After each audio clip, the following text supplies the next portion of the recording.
Hi everyone, welcome back. पिछले video में हमने रियल वर्ल्ड एग्जांपल से समझा था कि क्लासेस और ऑब्जेक्ट्स क्या होती हैं, उसको अपन क्यों यूज़ करते हैं। तो पिछला वीडियो नहीं देखा तो हमारा प्लेलिस्ट विजिट करो, वहाँ आपको सारी वीडियोस मिल जाएंगी। इस वीडियो में हम पिछले एग्जांपल को कोड में कन्वर्ट करके देखेंगे कि क्लासेस और ऑब्जेक्ट्स को अपन कैसे कोड में कन्वर्ट कर सकते हैं, जिससे कॉन्सेप्ट और भी क्लियर होगा। पिछले वीडियो में हमने कार का एग्जाम्पल लिया था। कार एक क्लास है और इसके कुछ प्रॉपर्टीज़ जैसे कि हाइट, विड्थ, कलर, इसके प्रॉपर्टीज़ हैं और ये कुछ फंक्शन परफॉर्म कर सकती है, जैसे कि ये एक पॉइंट से दूसरे पॉइंट तक जा सकती है और ये रुक भी सकती है। बहुत सारे और भी फंक्शंस हैं जो कि ये परफॉर्म कर सकती है। तो इसको अपन कोड में कैसे लिखेंगे, तो देखो इसके लिए बनाते हैं अपन क्लास। इसका अपन कैसे क्लास बनाते हैं, तो अपन यूज़ करते हैं क्लास कीवर्ड, क्लास, और लिखते हैं क्लास का नाम यहाँ पे क्लास के बाद, जैसे कि कार। और ये जो कार है इसको हमेशा अपन कैपिटल लेटर में ही लिखेंगे। क्लास का नाम हमेशा कैपिटल लेटर से ही शुरू होता है। अगर मान लो कि मैं स्मॉल लेटर में लिख दूँ तो वार्निंग आने लगेगी। देखो आगे warning, the type name car isn't and upper camel case, मतलब इसको हमेशा अपर कैमल केस चाहिए। एरर तो नहीं आई लेकिन वार्निंग आ गई। तो देखो मैं इसको अपर कैमल केस प्रोवाइड कर देता हूँ। अब देखो मान लो कि कार है तो इसकी कुछ प्रॉपर्टीज़ होंगी। प्रॉपर्टीज़ कैसे होंगी, प्रॉपर्टीज़ होंगी तो क्या क्या प्रॉपर्टीज़ होंगी, हाइट, विड्थ और कलर। तो इसको अपन कैसे लिखेंगे, हाइट। एक और प्रॉपर्टी है विड्थ, एक और प्रॉपर्टी है कलर। अभी के लिए अपन स्ट्रिंग ले लेते हैं कलर, कलर। अब देखो अब एक नया कॉन्सेप्ट है कंस्ट्रक्टर का।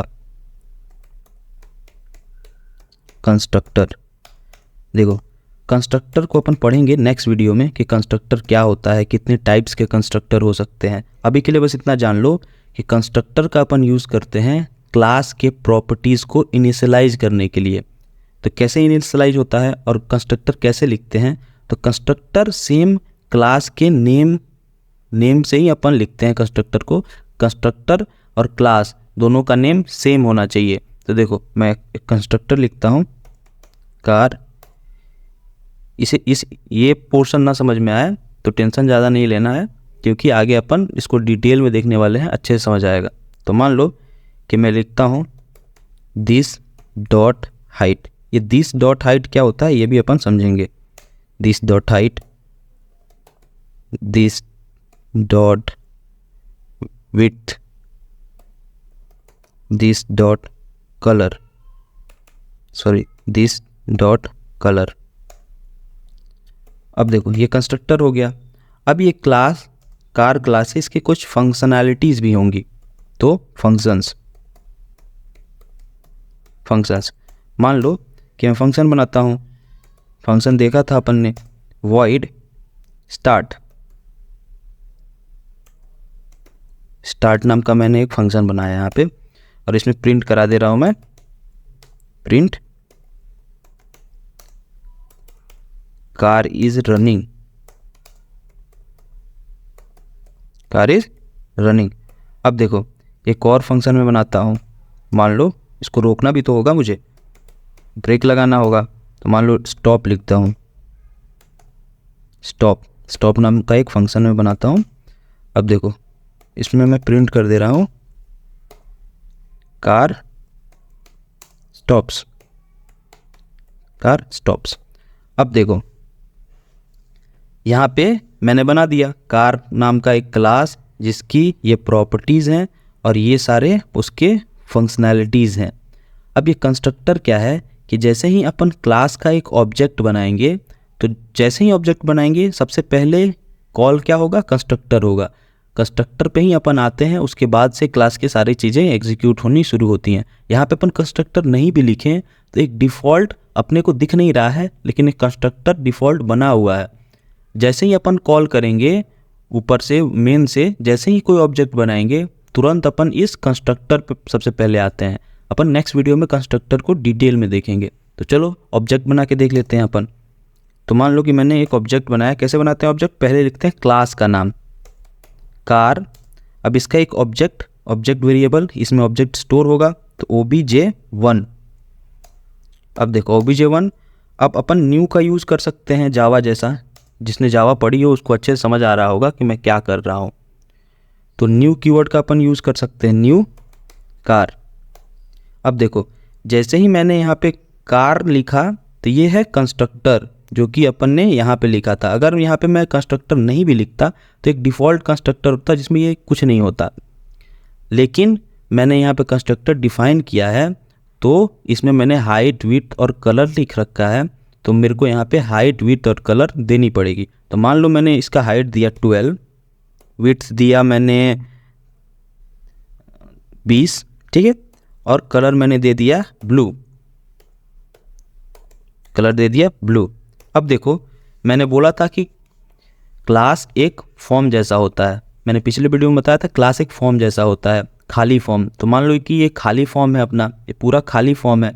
अब मैं क्या कर रहा हूँ कि इस फॉर्म के हाइट, विड्थ और कलर को यहाँ से फिल कर रहा हूँ। जब भी ऑब्जेक्ट बना रहा हूँ तो ये फॉर्म फिल हो रही है, मतलब एक बार फिल किया तो एक पहली ऑब्जेक्ट बनी, दूसरी बार फिल करूँगा तो दूसरी ऑब्जेक्ट बनेगी। अब मैं क्या कर सकता हूँ कि देख सकता हूँ कि सही में फिल हुआ है या फिर नहीं। अब देखो मैं प्रिंट करके देखूँ, प्रिंट obj1, इसको कॉल कैसे करते हैं? obj1 मतलब ये ऑब्जेक्ट है। अब डॉट लगा के कॉल करते हैं। तो डॉट इसका कलर मैं देखना चाहता हूँ, तो मान लो मैंने लिखा obj1 डॉट कलर। प्रिंट करके देखूंगा तो कलर क्या आना चाहिए? इसका ब्लू आना चाहिए। तो देखो यहाँ पे ब्लू प्रिंट हो जाएगा, देखो ब्लू प्रिंट हो गया। अब मैं चाहूँ तो obj1 का मैं हाइट भी देख सकता हूँ, हाइट। तो मान लो कि मैंने हाइट देखा इसका, तो हाइट यहाँ पे इसका 12 आना चाहिए, देखो 12 आ गया। अब देखो मैं इसके फंक्शंस को भी कॉल कर सकता हूँ। कैसे कॉल कर सकता हूँ? obj1 डॉट, देखो इसके फंक्शन को कॉल कर सकता हूँ स्टार्ट। अब ये क्या हुई? स्टार्ट हो गई, कार अपनी स्टार्ट हो गई। तो देखो कार इज़ रनिंग आएगा, देखो कार इज़ रनिंग आ गया। अब मैं कार को स्टॉप भी कर सकता हूँ, obj1 डॉट स्टॉप, स्टॉप। अब देखो यहाँ पे प्रिंट होगा कार स्टॉप्स, देखो कार स्टॉप्स। अब क्या है कि ये कार यहाँ पे स्टार्ट हुई, कार यहाँ पे स्टॉप हो गई। अब हम चाहें तो इस कार क्लास के बहुत सारे ऑब्जेक्ट्स को बना सकते हैं, 1 2 3 4 जितने चाहें उतने ऑब्जेक्ट को बना सकते हैं। जैसे कि एक फॉर्म है और बहुत सारे स्टूडेंट्स अपने अपने अकॉर्डिंग उस फॉर्म को फिल कर सकते हैं, वैसे ही सेम हम इस कार क्लास को अलग अलग इनिशियलाइज कर सकते हैं, मतलब जितना चाहें उतना ऑब्जेक्ट्स क्रिएट कर सकते हैं। मान लो मैं और एक ऑब्जेक्ट क्रिएट करूं, कार obj2 इक्वल टू, अब मैं चाहूँ तो न्यू कीवर्ड नहीं यूज़ कर सकता हूँ। अगर नहीं करूँगा तो कोई फ़र्क नहीं पड़ेगा। जावा में ऐसा नहीं है, जावा में न्यू कीवर्ड यूज़ करना पड़ता है, लेकिन डाट में अपन न्यू कीवर्ड यूज़ नहीं भी कर सकते हैं। तो देखो मैंने यहाँ पे नहीं करता हूँ कार। अब मैं एक अलग फॉर्म बना दिया। अब देखो मैं इसमें इसकी हाइट, विड्थ और कलर देता हूँ। तो मान लो कि मैंने इसका हाइट दिया 25, इसका विड्थ दिया 100। अब इसको एक कलर दे देता हूँ येलो, येलो। अब देखो कलर दे दिया मैंने येलो। अब ये एक अलग ऑब्जेक्ट बन गई। अब मैं चाहूँ तो अगर obj2 के हाइट को देखना चाहता हूँ, obj2 के हाइट को मैं अगर देखना चाहता हूँ तो obj2 का हाइट कितना है? 25। पहले कितना आया था? 12, क्योंकि अपन ने obj1 का हाइट देखा था। अब देखो मैं अगर कॉल करूँ तो 25 प्रिंट होना चाहिए यहाँ पे, देखो 25 आ गया। ऐसे ही अपन obj2 के को स्टार्ट और स्टॉप भी करवा सकते हैं। तो अपन क्लास और ऑब्जेक्ट्स का यूज ऐसे करते हैं, ऐसे अपन रियल वर्ल्ड एग्जाम्पल को कोड में कन्वर्ट कर सकते हैं। अगर ये ऊप्स कॉन्सेप्ट नहीं होता, क्लासेस और ऑब्जेक्ट्स का कॉन्सेप्ट नहीं होता, तो अपन इसको कोड में कन्वर्ट नहीं कर सकते थे। कितने आसानी से अपन ने इस कोड को कन्वर्ट कर लिया, रियल वर्ल्ड एग्जाम्पल को कोड में कन्वर्ट कर लिया और इसका यूज़ भी कर लिया। तो नेक्स्ट वीडियो में हम कंस्ट्रक्टर को देखने वाले हैं कि कंस्ट्रक्टर क्या होता है, कंस्ट्रक्टर का यूज़ अपन क्यों करते हैं और कंस्ट्रक्टर कितने टाइप्स के हो सकते हैं। तो मिलते हैं नेक्स्ट वीडियो में। Till then keep coding. Thank you.